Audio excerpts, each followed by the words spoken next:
going on, guys? Satsuki the Savage here, and last chapter before, last chapter, and now we're officially on hiatus, so, you know, you know how the game goes. But this chapter, a lot of dialogue, not much in terms of moving the story along happen. It's just, this is another one of those chapters where it's just like information dumping.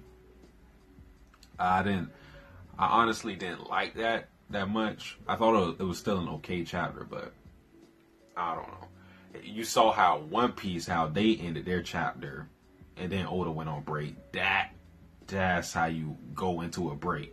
This chapter, no. Because just imagine, we leave off on this chapter being an information dump.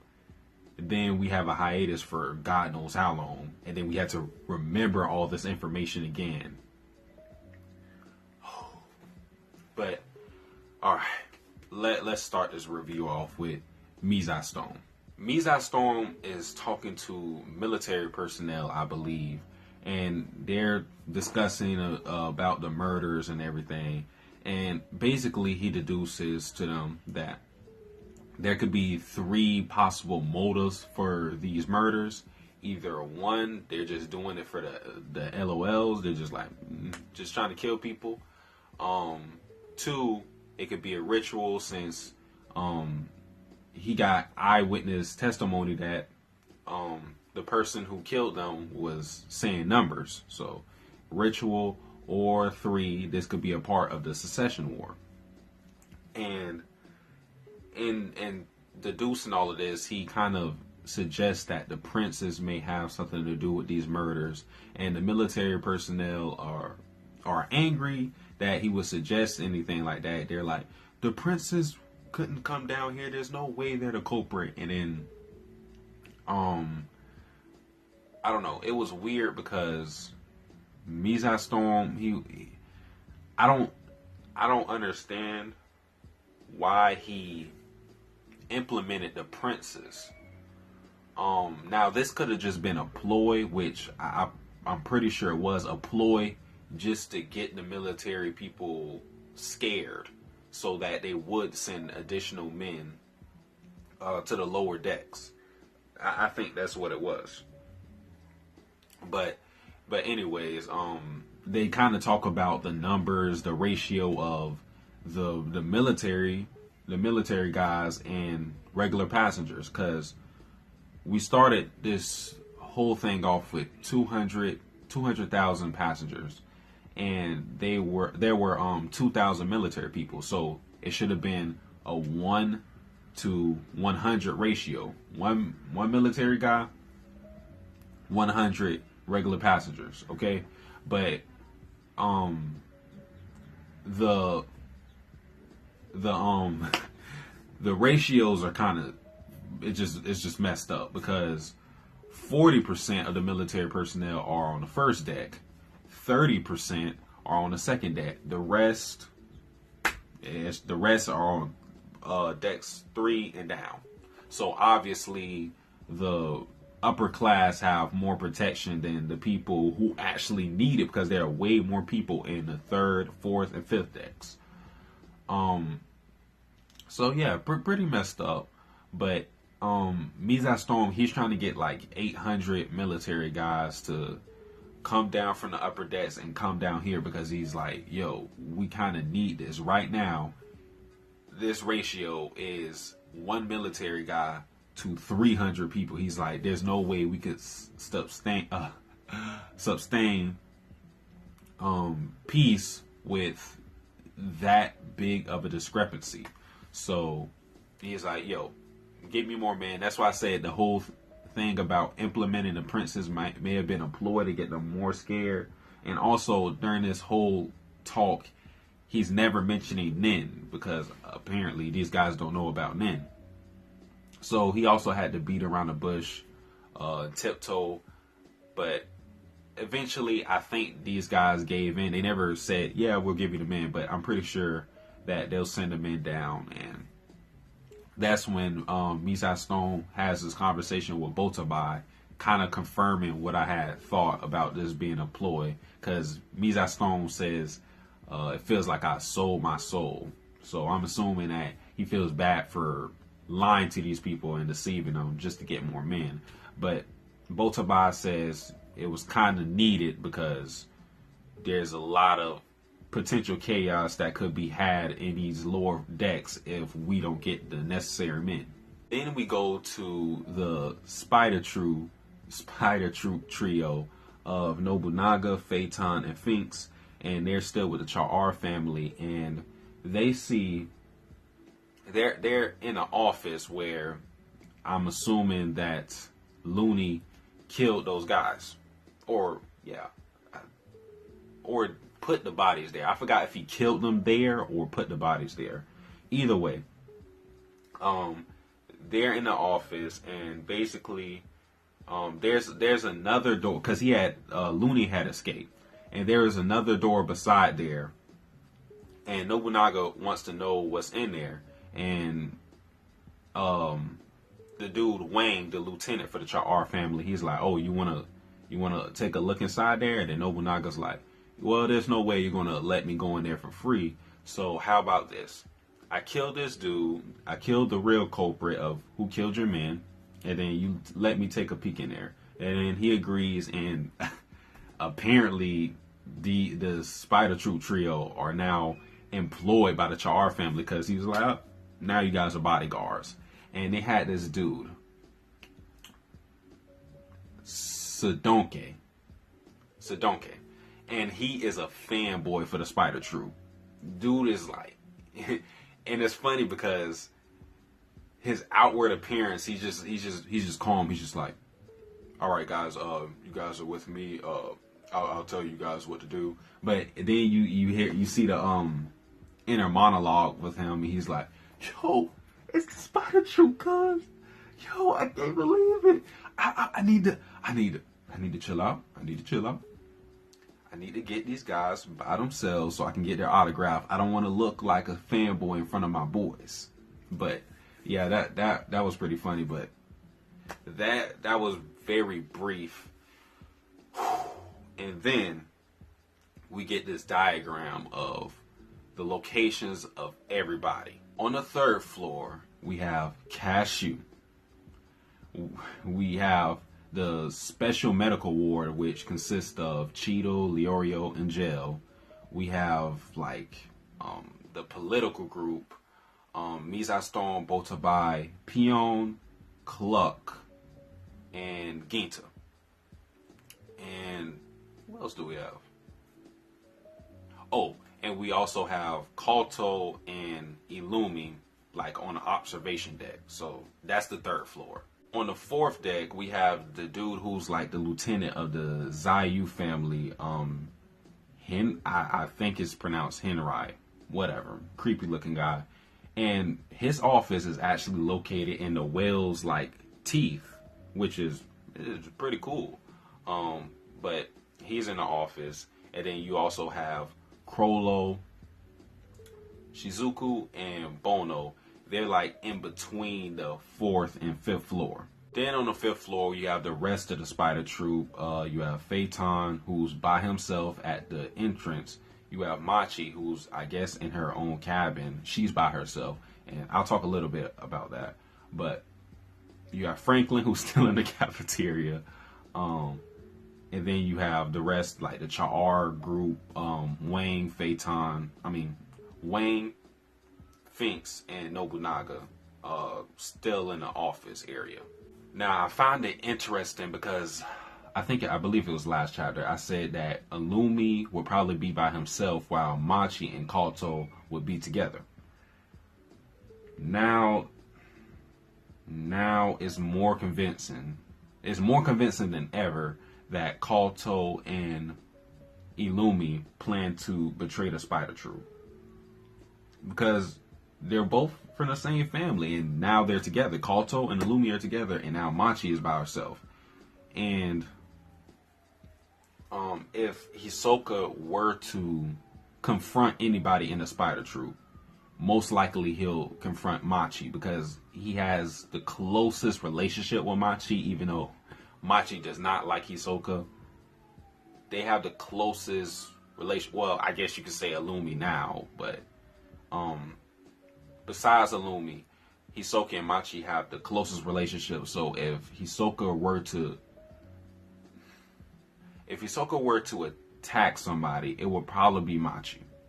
And I have no idea why she's by herself, but whatever, I guess. Now, in slew of all of these murders, you hear on the intercom, everybody in the lower decks can hear it, that is kind of like this. Now it's like martial law. Everybody has to get inside of their cabins, lock themselves out, because they say that there's a stowaway, an armed stowaway, and they're trying to look for any suspicious people without IDs. This is bad. This is really bad. And it's hard because you kind of well, I don't have to give this dude credit because there's no way he planned it, because there's no way he knew his power was going to be what it was. But I trashed on this dude's power. I said it was trash. I was like, Nove or this dude's power? I'm taking Nove all day. Looney, the dude with the moon crescent scar. His power is literally perfect for this condition. Literally perfect. Now you have everybody in their rooms, closed, one entrance. Perfect. If he's been in their cabins before, if he just randomly just went into these dudes' cabins while he was on this murder spree, this is bad. Really, really bad, because he has a potential to kill everybody who's locked themselves in there as long as he's been in that room before. So this and it's not their fault, because there's no way nobody could have known this was his power. It's so specific, it's so convenient for his power that this happened. But this could be really, really bad for the passengers. Really bad. Then this is where you have the brother. And yeah, I was kind of scared for him, because he just went up to Kato and Illumi, two notorious assassins from a family of assassins that are notorious. I was like, please, Takashi, don't kill the brother, all right? Just chill. Luckily, he survived the whole situation because Mizai Storm kind of mitigated the situation. Although Illumi probably wouldn't have killed him.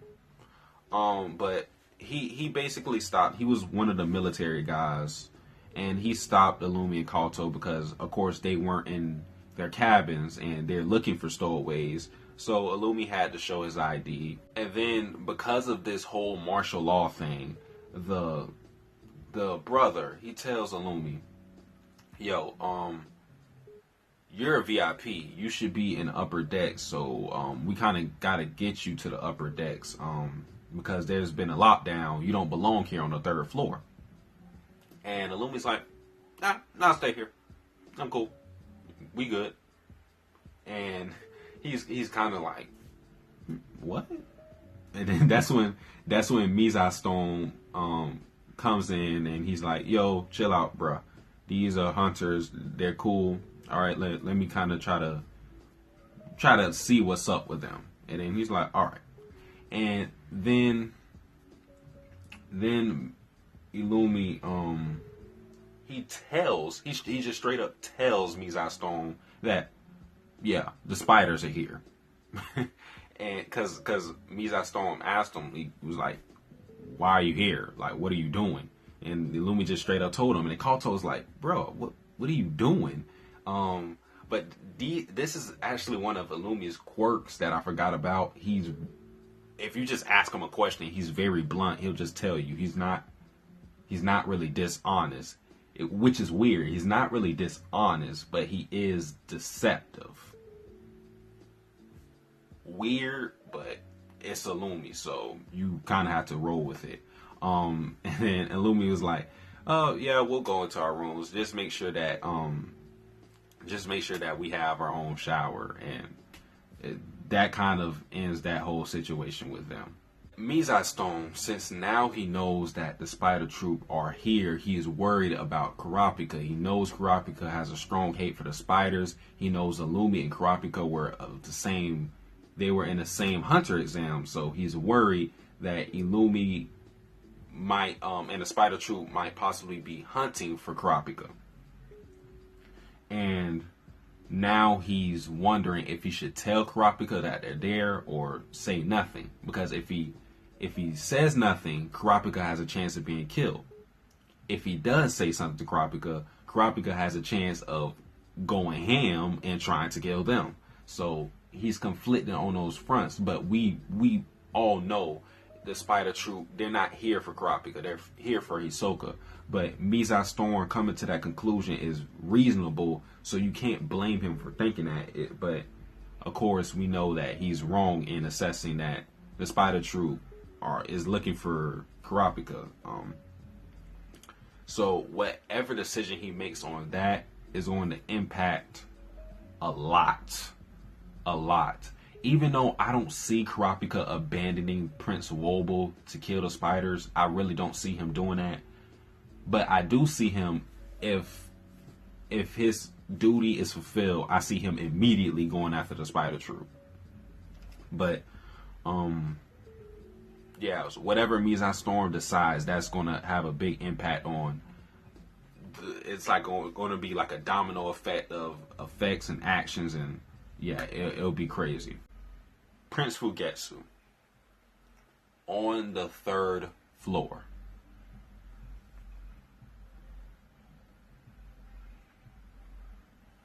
And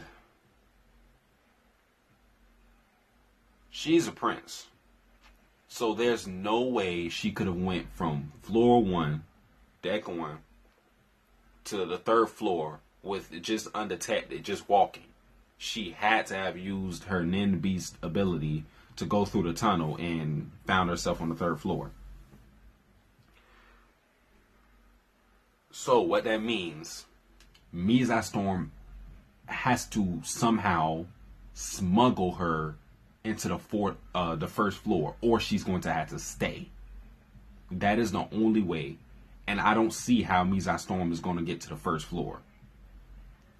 I know there's Zodiacs, but they don't have that. They don't have that like royal privilege to get up to those floors. So I don't know. I have no clue. And her being on this 3rd floor is dangerous. Yes, mostly all the Zodiacs are on the 3rd floor, but there's literally a dude. They're not dude. They're literally dudes, girls, Morena's group, the Healy family, looking for bodies. They get 1 level for killing a regular passenger, 10 for an end user, 50 for Prince Fugetsu. 50. And I equated this to like Pokemon leveling up, finding like a wild Pokemon. Like a regular passenger is just a wild Pokemon. An end user is like a legendary Pokemon. You beat them, you level up. Prince Fugetsu is like rare candies. She doesn't know Nin herself, and her Nin Beast doesn't have an offensive power. She's an easy target. You kill her, easy. It's not going to take anything. So it's just literally like popping 50 rare candies. You just 1 kill, 50 levels. So Prince Fugetsu, get off the 3rd floor. Please get off the 3rd floor. I don't want to see Fugetsu get killed. we already had Momo get killed, and that was already graphic. But at least with Momo, we didn't know anything about her, so her death was just like, whoa. Okay, what's the next page? But with Fugetsu and Kacho, we get to see their sisterly bond, and we get to see how Kacho is trying to put up this facade in front to protect her sister, and then Fugetsu wants to do the same for Kacho. We get all this development for these two, and now she has a potential to be killed simply because she can't stay out her tunnels. What are you doing, Fugetsu? But guys, that's it for the chapter. So with that, boys and girls, that is the last chapter of who knows. Yeah. Still going to be doing discussions, so you want to stick around for those. But this is going to be last chapter review of Hunter x Hunter for, we don't know. Okay? But if you like this video, guys, like, comment, subscribe. Satsuki the Savage, out.